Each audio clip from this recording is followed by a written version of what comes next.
मी स्नेहा पोपटे फॅमिलीमध्ये पुन्हा एकदा तुम्हा सर्वांचं खूप सारं स्वागत करते।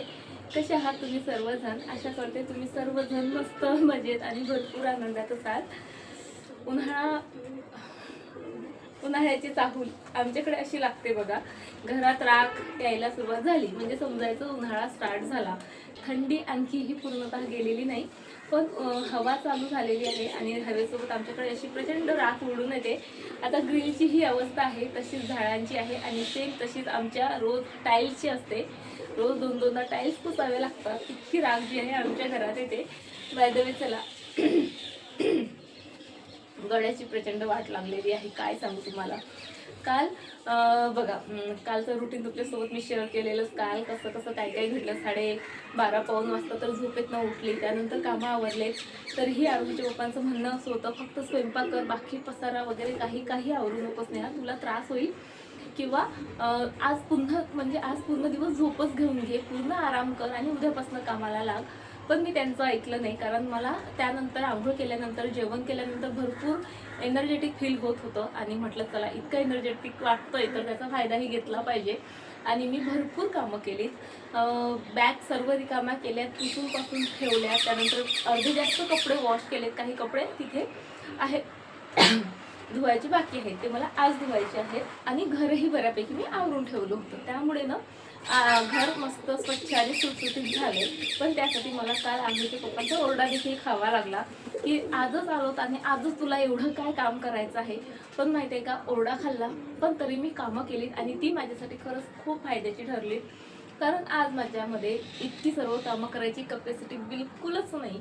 काल काहीही त्रास झाला नाही, म्हणजे उठल्यावर पाय तेवढे दुखत होते माझे, पण कामं करता मी तेही विसरली। पण आज सकाळपासून गळा धरलाय आणि असा धरलाय ना की नुसतं असं आवंडा गिळत मला बोलावं लागतंय आणि बहुतेक सर्दीही होईल।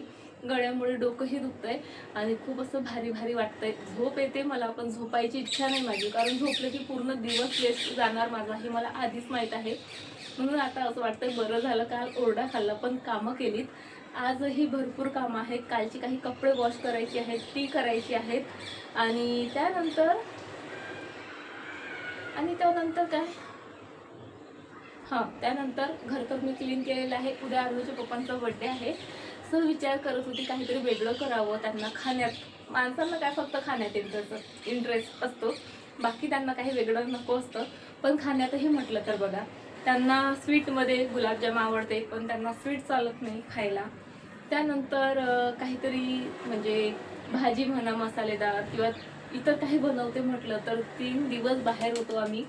सतत बाहेरचं खाण्यात आलेलं आहे, तेलकट तुपकट मैद्याचं वगैरे काहीच विचार केला नाही आम्ही बाहेर खाताना, की त्यांनीही केला नाही।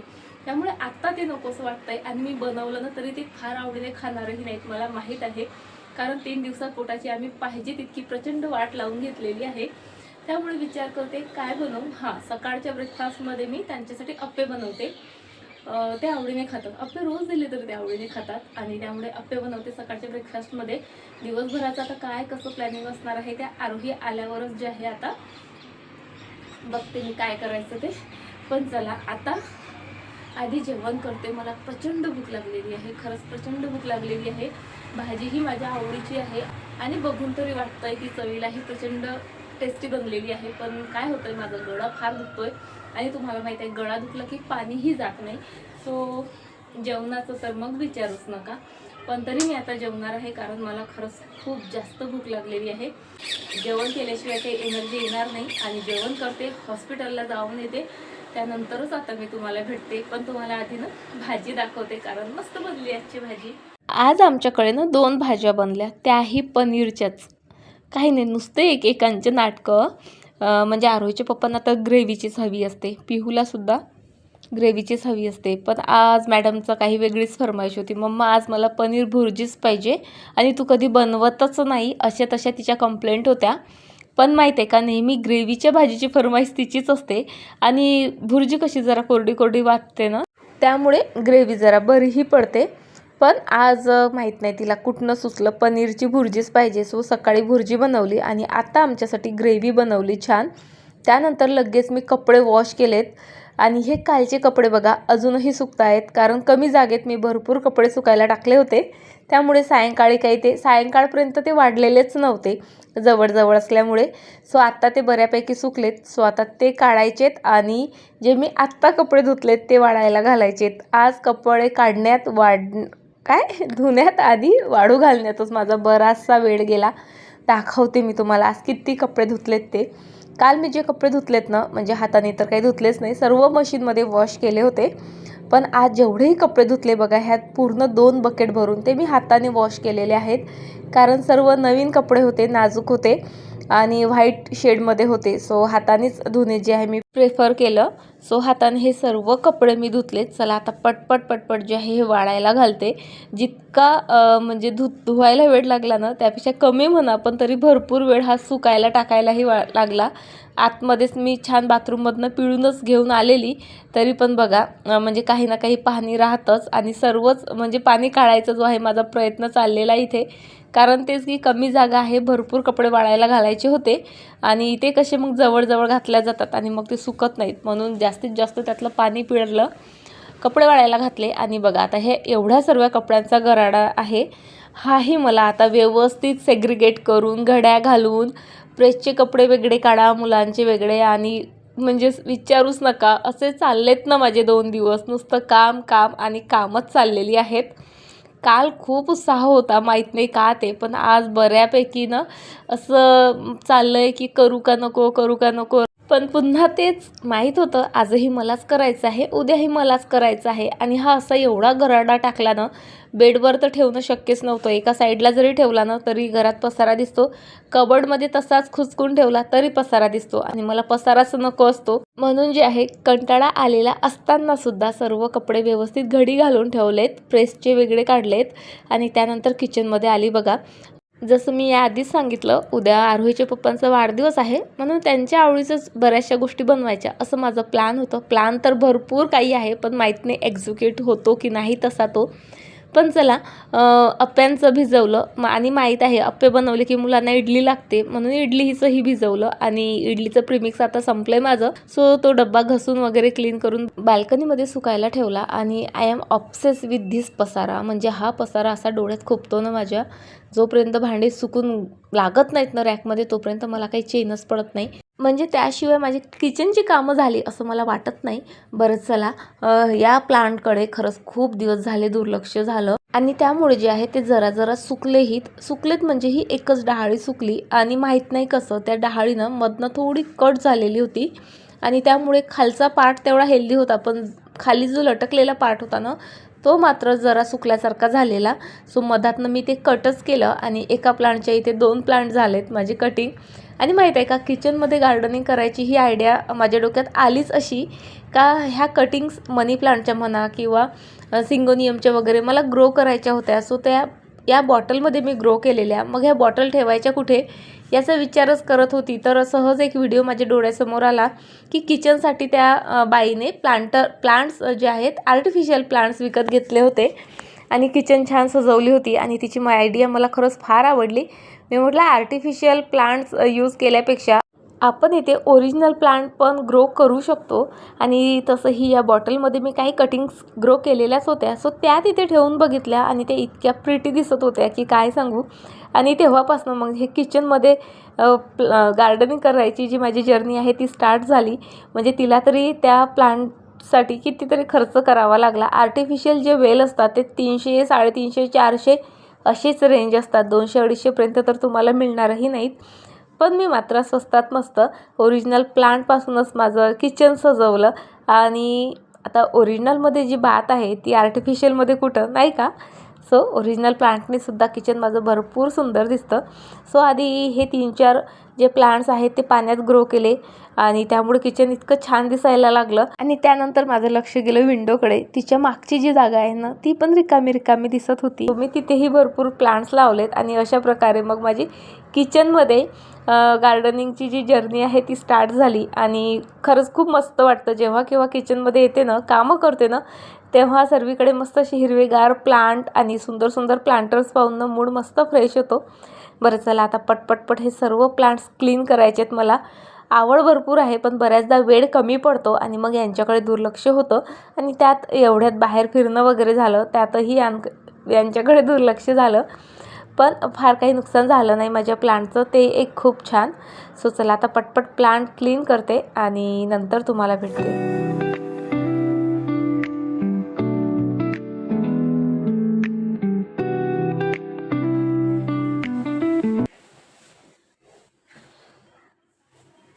अर्धा तास झाला. अर्ध्या तासापासून मी माझं फक्त एक ब्लाऊज शोधते आहे, पण त्याचा काही पत्ताच लागत नाही आहे. बघा, ही जी साडी आहे मी ही वटपौर्णिमेला नेसले होते, तेव्हापासनं त्याचं ब्लाऊज मी कुठे ठेवलं ते आठवतच नाही. आणि आज त्या ब्लाऊजची मला काय गरज पडली सांगते. आता इतक्या दिवसानंतर मला त्या ब्लाऊजची आठवण का आली ते सांगते. सर्वात आधी मला शिकायचं आहे आरी वर्क. खूप महिन्यापासून माझी इच्छा आहे, त्यासाठी मी भरपूर चौकशा केल्या होत्या की कुठे शिकता येईल, अकोल्यात कुठे क्लासेस आहेत का वगैरे वगैरे, पण मला काही क्लासेस मिळत नव्हते. पण आता ना आहे एक लेडीज ज्या आरीवर्कचे क्लासेस घेतात आणि छान ओळखीच्या आहेत, म्हणजे पियूच्या फ्रेंडच्या मम्मी आहेत. आणि एक आजच मला अश्विनीने ना एक रील पाठवली, ज्या अकोल्यालाच असतात आणि त्या आरीवर्कच्या व्यवस्थित क्लासेस घेतात, अगदी प्रोफेशनल. सो ती रील मी आरुच्या पप्पाला दाखवली, त्यांची परमिशन घेतली, मला असे असे क्लासेस करायचे आहेत. म्हणजे आधी त्यांना समजावून सांगितलं आणि त्यांनीही लगेच मला होकारही दिला. आणि पण त्यांना कळत नव्हतं आरी वर्क म्हणजे काय. सो मग मी ह्या साडीवरचं ब्लाऊज तुम्हाला आठवते का, आरी वर्क केलं होतं, म्हणजे ते चिपकवून गेलं होतं, पण तरी म्हणजे ते सेम आरी वर्क सारखं दिसतं. सो ते मला त्यांना दाखवायचं होतं, त्यासाठी मी हा एवढा सर्व गराडा काढला, पण ते ब्लाऊजच कुठे दिसेना. इतकी परेशान झाली मी की काय सांगू. म्हणजे ब्लाऊजचे तर दोन्ही जे आहेत ना ऑर्गनायझर ते रिकामे करून झाले. शेवटी म्हटलं साडीमध्ये ठेवलं गेलं असेल चुकून तर आपण तिथे शोधूया. सो तेच माझं चाललेलं, पण साडीमध्येही काही दिसायचा पत्ता नाही. हे ड्रेस पण बघा सर्व विस्कटून टाकले मी, शोधलं पण तिथे काही सापडले नाहीत. चला आता पटपट जे आहे हे सर्व आवरून ठेवते आणि होप सो या साड्यांमध्ये तरी मला ते मिळावं. नाही मिळालं तर मग आईला फोन करावा लागेल. चुकून जर मी तिथे नेलं असेल, तिथे ठेवलं असेल, शक्यता तर फार कमी आहे, पण माहित नाही आता काय होईल आणि माझं ते ब्लाऊज मिळेल का नाही ते. चला पटपट आधी साड्यांमध्ये शोधते आणि साड्या आवरून ठेवते. बघा, फक्त एका गोष्टीमुळे माझी किती सर्व कामं इथे वाढलेली आहेत. माहीत नाही, मला कसंच आठवत नाही आहे. मी खूप प्रयत्न केला, खूप कड्या एकमेकांना जोडून बघितल्या की आपण वटपौर्णिमेला घातली होती, मग सुकायला घातली होती, त्यानंतर कधी घडी केली, काय केली आणि बऱ्याचशा गोष्टी, पण ब्लाऊजबद्दल मला काहीच आठवत नव्हतं. मग काय सर्व पसारा आवरला आणि म्हटलं ठीक आहे, नाही सापडत आहे तर आता मला जरा टेन्शन आलेलं, आणि टेन्शन आलेलं असलं ना तसंही काही सुचत नाही. म्हणून ते सर्व मी फक्त आत्ताच आवरून ठेवलं. म्हटलं नंतर पुन्हा विचार करेल, आठवेल, आठवलं तर ठीक, नाही तर पुन्हा हे सर्व काढून पुन्हा एकदा शोधेल. कारण माहीत आहे या कपाटाच्या बाहेर तर कुठं ते गेलंच नसेल. बरं चला, आता सायंकाळ झालेली आहे आणि आता मला इव्हनिंग वॉकला जायचं आहे. पण काय होतं, इव्हनिंग वॉकवरनं आल्यानंतर एकतर बराच वेळ होतो, म्हणजे आम्ही एक राऊंड घेतो मोठा, त्यानंतर आम्ही खालीही गप्पा करत बसतो 15-1 मिनिट. त्यामुळे मग घरी आलं की स्वयंपाकाची फार घाई होते आणि आज तर टिफिन आहे, त्यामुळे मग ती घाई जास्तच होणार हे मला माहीत होतं. म्हणून मी इथे कणिक वगैरे मळून ठेवली. सोबत उद्या आता इडली, अप्पे, त्यानंतर सांबार बनतो, सोबत शेंगदाण्याची चटणी बनते, कधी कधी तर नारळाचीही बनते आणि भरपूर गोंधळ होतो मग माझा. सो त्यासाठीचीही प्रिपरेशन मी आत्ताच केलेली आहे, करायला सुरुवात केलेली आहे सॉरी. सो इथे शेंगदाणे भाजून घेतले मी चटणीसाठी आणि त्यानंतर कांदा, टोमॅटो सर्व व्यवस्थित चॉप करून ठेवलं आणि त्यानंतर मी आले खाली. शिल्पाची वाट बघत होते, पण मुली मस्त इथे बॅडमिंटन खेळत होत्या. सो माझंही मन झालं, भरपूर महिने झालेत मी बॅडमिंटन खेळले नाही. सो मी त्यांच्यासोबत मस्त इथे बॅडमिंटन एन्जॉय केलं भरपूर दिवसानंतर.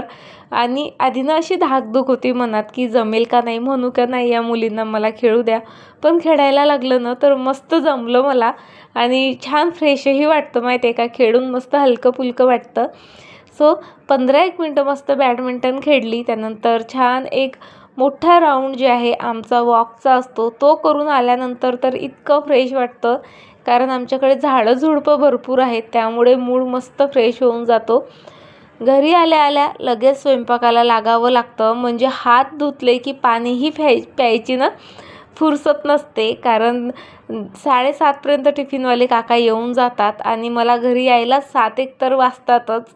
सो मस्त बघा इथे ताकातलं बेसन केलं घाईघाईत, लगेच पोळ्या केल्या, टिफिन दिला आणि त्यानंतर जे काही माझं म्हणजे उद्याची तयारी बाकी होती तीही केली. हा बॉक्स बऱ्याच दिवसापासून रिकामा झाला होता, सो तोही फिलअप केला. म्हणजे कोथिंबीर, मिरच्या, अद्रक वगैरे सर्व निवडून ठेवलं त्यामध्ये व्यवस्थित, अगदी चॉप करून ठेवलं बाय द वे. त्यानंतर उद्या चिंच लागणार होती, सो चिंचही इथे भिजायला घातली. सो त्यामुळे मी बेडरूममध्ये आली तर आरोहीचं इथे मंडाला आर्ट वगैरे काहीतरी चाललेलं. मी इतकी आनंदित ना की चला आज लवकर झोपायला मिळणार, पण आरोहीचं म्हणणं होतं नाही माझं काम चाललेलं तर तूही झोपायचं नाही. मग मीही माझं काम घेऊन आले. म्हटलं चला लसूण वगैरे तरी तेवढा निवडून घेऊ. आणि ही मुलगी ना माझ्या अगदी विरुद्ध आहे. म्हणजे मी आर्ट अगदी मनापासून करते, त्यातनं मी आनंद घेते. तर आरोहीचं असं असतं की ती मजबुरी म्हणून करते, अगदी शेवटच्या क्षणाला करते. बरं चला आता तिचं ते मंडाला आर्ट कंप्लीट करते, मी माझे कामं करते आणि आजचा जो व्हिडिओ आहे तो इथेच संपवते. आय होप तुम्हाला आजचा व्हिडिओ आवडला असेल आणि व्हिडिओ जर तुम्ही शेवटपर्यंत बघितला असेल तर खरंच तुमचे खूप खूप खूप धन्यवाद. चला मग उद्या भेटते तुम्हाला अशाच एका छान व्हिडिओसोबत. तोपर्यंत फ्रेंड्स स्वतःची काळजी घ्या.